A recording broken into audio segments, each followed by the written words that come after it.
محترم حضرات، السلام علیکم ورحمۃ اللہ وبرکاتہ۔ سب سے پہلے تمام حمد و ثنا، تمام تعریفیں اللہ رب العزت کے لیے، اور ہزاروں کروڑوں درود و سلام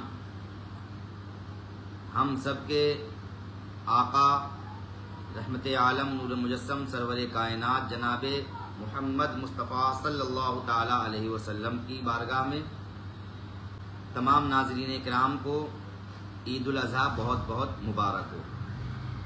دوستو، ایک بہت ضروری بات آپ کو بتانی ہے، اور وہ یہ ہے کہ آج بروز بدھ 29 ذی قعدہ 28 مئی کو عید الاضحیٰ کا چاند نظر آ گیا۔ انشاءاللہ تبارک و تعالی کل یکم ذی الحجہ ہوگی، اور آنے والی 7 تاریخ یعنی 7 جون کو دن سنیچر عید الاضحیٰ کی نماز پورے ہندوستان میں ادا کی جائے گی۔ لہذا تمامی حضرات سے گزارش ہے کہ عید الاضحیٰ کی تیاریاں کر لیں، اور عید الاضحیٰ کے تعلق سے کچھ گوش گزار کروں گا انشاءاللہ تبارک و تعالی۔ آپ تمامی حضرات سماعت کریں۔ عید الاضحیٰ جسے عید قربانی بھی کہتے ہیں، 2 عیدیں ہیں اسلام میں، عید الفطر اور عید الاضحیٰ۔ سیم نماز ہوتی ہے، سیم طریقہ ہوتا ہے۔ عید الاضحیٰ میں تھوڑی چینجنگ یہ ہوتی ہے کہ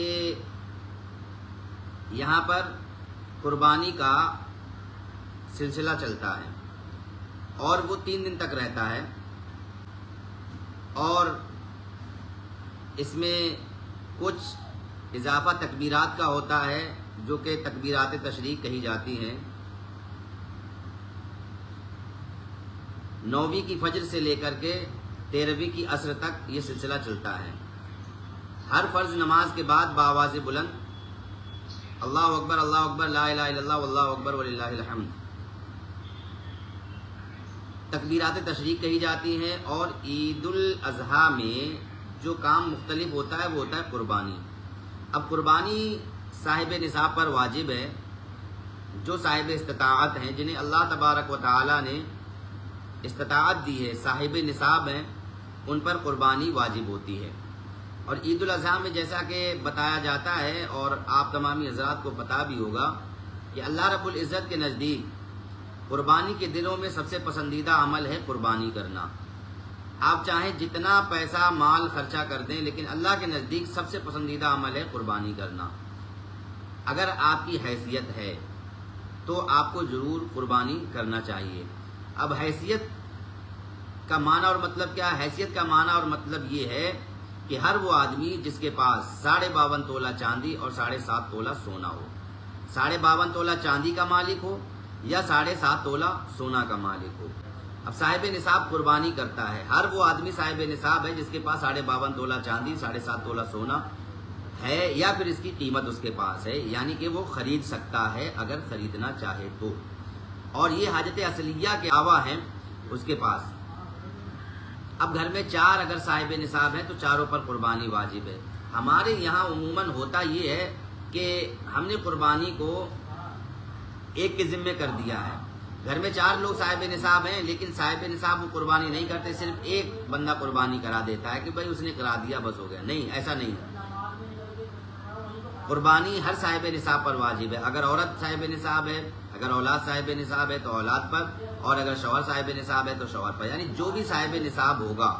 میں نے موٹا ماٹی آپ کو بہت آسان جملوں میں یہ بتا دیا کہ 52.5 تولہ چاندی یا 7.5 تولہ سونے کا مالک ہونا، یا پھر اس کی قیمت اس کے پاس ہونا، اور اس پر سال گزر چکا ہو تو وہ صاحب نصاب ہو جاتا ہے، اور اسے قربانی کرنا واجب ہوتا ہے۔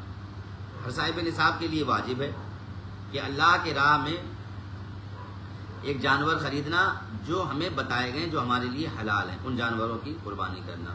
قربانی میں بہت احتیاط کرنی چاہیے. حالات حاضرہ کے حساب سے لوگوں کو جو قربانی کرنے والے ہیں ان کو اس وقت بہت ہی ماحول کا بھی خیال رکھنا چاہیے اور بہت ہی پرسکون طریقے سے اپنے اس کام کو، اس فریضے کو، اس واجب کو انجام دینا چاہیے. اس میں جو لوگ دکھاوا کرتے ہیں، دکھاوا کرنے سے بچیں. اہم بات یہ ہے جو آج میں آپ حضرات کو بتانے والا ہوں وہ یہ کہ بہت سے لوگوں کے دماغ میں یہ بات رہتی ہے کہ گویا قربانی کے دن جیسے ہی شروع ہو جائیں اور کوئی بندہ قربانی کرانے والا ہو، اپنے نام سے قربانی کرانے کا ارادہ رکھتا ہو، تو پھر اس کو آیا بال کٹوانا چاہیے یا داڑھی منہ صحیح کرانی چاہیے، ناخن ترشوانا چاہیے، منہ زیر ناک موڑنا چاہیے، بغل کے بال ختم کرنا چاہیے یا نہیں کرنا چاہیے. تو اس میں بہت سے لوگوں کا یہ معاملہ ہے کہ وہ اس کو بہت اہم سمجھتے ہیں جو قربانی کرتے ہیں وہ، اور بہت سے لوگ یہ سمجھتے ہیں کہ کسی کو ہی نہیں کروانا چاہیے، بال نہیں کٹوانا چاہیے، ہے نا. تو ایسا بالکل بھی نہیں ہے.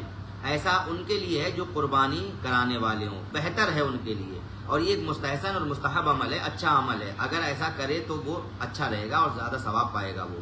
اور اگر کسی کے ناخن بڑے ہو رہے ہیں اور کسی کو منہ زیر ناف موڑے ہوئے یا بغل کے بال صاف کیے ہوئے 40 دن گزر چکے ہیں تو پھر اسے بہت ضروری اسے دور کرنا چاہیے. اور اگر وہ ایسا نہیں کرے گا تو وہ ناپاک رہے گا، پاک نہیں ہو پائے گا. لیکن اگر کوئی ایسا کرتا ہے کہ جس کے ابھی 40 دن نہیں ہوئے ہیں اور اس کے زیادہ ناخن بڑے بھی نہیں ہیں، بال بھی زیادہ بڑے بھی نہیں ہیں، تو وہ اگر چاہے تو وہ قربانی تک یہ سب نہ کرے اور قربانی کرانے کے بعد اس کو کر دے. تو یہ ایک مستحب اور مستحسن عمل ہوتا ہے، اچھا عمل ہوتا ہے.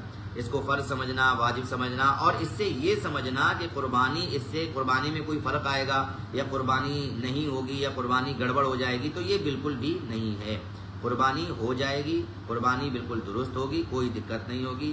ہاں البتہ کہ یہ ہے کہ اگر انسان ایسا کرے تو پھر اس کو کوئی دقت نہیں ہوگی، اور اگر ایسا نہ کرے تب بھی کوئی اسے دقت نہیں ہوگی. اگر کر لے تو ثواب پائے گا، مستحب عمل ہے، اچھا عمل ہے. لیکن وہ جس کو قربانی کرنا ہے اس کو. تو یہ معاملات ہیں قربانی کو لے کر کے. البتہ قربانی کے عمل کو بالکل بھی ضائع نہیں ہونے دینا چاہیے. بہت سے لوگ قربانی نہیں کرتے ہیں، حیثیت رکھتے ہیں، قربانی نہیں کرتے ہیں. یہ ان کا غلط طریقہ ہے. قربانی واجب ہے، انہیں قربانی کروانی چاہیے. اور اللہ تبارک و تعالیٰ نے آج کل کے زمانے میں سب کو اتنی استطاعت دی ہے، سب اس لائق ہیں کہ 10-15 ہزار، 20 ہزار، 4-5 ہزار روپے کا حصہ بھی لے سکتے ہیں، 10-15 ہزار روپے کا بکرا بھی لا سکتے ہیں آرام. تو کوشش یہ ہونی چاہیے کہ اس پسندیدہ عمل کو جو اللہ کے نزدیک پسندیدہ ہے اور شعار انبیاء ہے اور شعار اسلام بھی ہے، اسے حتیٰ کہ ہر ممکن کوشش کر کے اسے پورا کرنے کی کوشش کرنی چاہیے. اور ایک الگ ہی خوشی محسوس ہوتی ہے قربانی کے دنوں میں، اللہ کے نام پر، اللہ کی رضا کی خاطر، اللہ کے محبوب صلی اللہ تعالیٰ علیہ وسلم کے بتائے ہوئے طریقے پر قربانی کرنے کے عمل کو دہرانا، بہت خوشی حاصل ہوتی ہے. اور یہ تو پھر سب کو ہی پتہ ہے، سنت ابراہیمی ہے. یہ ابراہیم علیہ نبینا علیہ الصلوۃ والسلام کی بہت ہی پاکیزہ سنت ہے یہ قربانی کرنا. اور انہوں نے جس طریقے سے قربانی کے عمل کو پیش کیا تھا، دنیا اس کی مثال پیش نہیں کر سکتی. آپ نے تو اپنے بیٹے کی قربانی کرنے کی ٹھان لی تھی اور قربانی کرنے کے لیے آپ نے اس عمل کو کر بھی دیا تھا، لیکن اللہ رب العزت نے ان کے اس عمل کو قبول فرمایا. یہ وہ امتحان تھا، اللہ تبارک و تعالیٰ نے امتحان میں انہیں کامیاب کیا اور وہ ثابت قدم رہے، اور ان کا بیٹا بھی ثابت قدم رہا، ان کی بیوی بھی ثابت قدم رہی ماشاءاللہ. اور پھر اللہ تبارک و تعالیٰ نے وَتَرَكْنَا عَلَيْهِ فِي الْآخِرِينَ کہہ کر کے ہم نے پھر تمہارے بعد والوں میں سے باقی رکھا. تو یہ عمل قربانی کا بہت پسندیدہ عمل ہے، بہت اچھا عمل ہے، اسے کرنا چاہیے. ہم اور آپ اس کے لیے کوشاں رہیں، اور جتنے بھی لوگ ہیں انہیں کوشش کرنی چاہیے. بہت سے لوگ ایسے کرتے ہیں کہ اس سال نہیں اگلی سال کرا دیں گے، اگلی سال نہیں اس سال کرا دیں گے. نہیں اس سال کرائیں. ہاں، اور دوسری بات یہ ہے کہ بہت سے لوگ ہمارے اسلامی بھائی، مجھے دھیان آ گیا تو میں آپ حضرات سے گوش گزار کر دوں یہ بات بھی، تاکہ یہ بات بھی واضح ہو جائے کہ کیا ہے کیا نہیں ہے، کہ بہت سے لوگ پہلی مرتبہ جب قربانی کرواتے ہیں، اب چونکہ وہ پہلی مرتبہ کروا رہے ہیں تو جانور لاتے ہیں اور اس جانور کو حضور اکرم صلی اللہ تعالیٰ علیہ وسلم کے نام پر قربان کرتے ہیں. اور بہت سے لوگوں کو پتہ بھی نہیں ہوتا ہے تو انہیں بتانا پڑتا ہے کہ کس کے نام سے قربانی کرانی چاہیے. اور بہت سے لوگوں نے یہ وتیرہ بنا رکھا ہے کہ وہ باری باری گھر کے افراد کے نام سے قربانی کراتے ہیں. آج اس سال اس کے نام، اس سال اس کے نام، اس سال اس کے نام، اس سال اس کے نام. نہیں، ایسا کچھ نہیں ہے. قربانی اسی کے نام ہے جس پر واجب ہے. اور دوسری جو حضور اکرم صلی اللہ تعالیٰ علیہ وسلم کے نام سے پہلی مرتبہ قربانی اپنے گھر میں کراتے ہیں اور وہ حضور کے نام سے قربانی کراتے ہیں، تو وہ ان کو ایسا نہیں کرنا چاہیے. ان کو اپنے نام سے قربانی کرانی چاہیے. جو قربانی لائق ہے، یعنی جو صاحب نصاب ہے، اسے اپنے ہی نام سے قربانی کروانی چاہیے. یہ پھر بدل کر کے نہیں کرانی چاہیے کہ آج اس کے نام آج اس کے نام. یعنی جو جب صاحب نصاب ہو جائے گا تب اس پر قربانی واجب ہو جائے گی. ابھی جیسے صاحب نصاب نہیں ہے تو صاحب قربانی واجب نہیں ہے. اور صاحب نصاب اگر بچہ بیٹا ہو جائے گا تو بیٹے پر ہو جائے گی، بیٹی پر ہو جائے گی تو بیٹی پر ہو جائے گی، بیوی ہو جائے گی تو بیوی پر ہو جائے گی. ہاں، اس پر بھی قربانی واجب ہو جائے. صاحب نصاب ہو گئے، قربانی واجب ہو جائے گی. یہ عمل دہرانا کہ اس سال اس کے نام، اس سال اس کے نام، اس سال اس کے نام، یہ صحیح نہیں ہے، یہ درست نہیں ہے. قربانی اپنے نام کرانی چاہیے جو صاحب نصاب ہے. اور حضور اکرم صلی اللہ تعالیٰ علیہ وسلم کے نام سے قربانی کرنا بےحد اچھی بات ہے اور کرانا چاہیے تمام مسلمانوں کو، کیونکہ حضور رحمت عالم صلی اللہ تعالیٰ علیہ وسلم 2 قربانی کیا کرتے تھے، ایک اپنی طرف سے اور ایک اپنی امت کی طرف سے. جب حضور رحمت عالم صلی اللہ تعالیٰ علیہ وسلم اپنی امت کو یاد کر سکتے ہیں اور اپنی امت کے لیے قربانی کر سکتے ہیں تو ہم کو چاہیے کہ ہم بھی حضور اکرم صلی اللہ تعالیٰ علیہ وسلم کے نام پر قربانی کریں. لیکن قربانی کے اس عمل کو، قربانی کا جو عمل ہے جو ہمارے اوپر واجب ہے، پہلے ہمیں اپنے نام کروانا چاہیے. اگر جیسے حضور اکرم صلی اللہ تعالیٰ علیہ وسلم کے نام سے ہمیں قربانی کروانی بھی ہے تو ہمیں حضور اکرم صلی اللہ تعالیٰ علیہ وسلم کے لیے، ان کے نام کے لیے پھر ایک الگ سے جانور لینا ہوگا یا حصہ لینا ہوگا، جو بھی لینا ہوگا. تو وہ ہماری قربانی نفلی ہوگی اور وہ حضور کے نام سے ہوگی. لیکن پہلی مرتبہ جو قربانی اپنے گھر کروا رہے ہیں انہیں اس چیز میں احتیاط کرنا چاہیے کہ انہیں اپنے ہی نام سے قربانی کرنی چاہیے. وہ سوچتے ہیں پہلی مرتبہ حضور کے نام سے کروا دیں، کچھ لوگ سوچتے ہیں اللہ کے نام سے کروا دیں.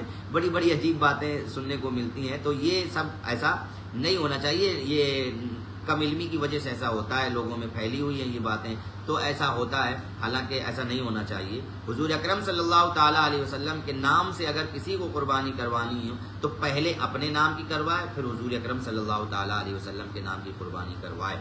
ہاں، اور جو پہلے حضور کے نام کی قربانی کراتے ہیں وہ صرف نفلی قربانی ہوتی ہے. تمہارے نام سے قربانی کا فریضہ یا قربانی کے واجب ختم نہیں ہوتا ہے. قربانی کا وجوب کا ختم ہونا جبھی ہوگا ثابت جب ہم اپنے نام سے قربانی کریں گے.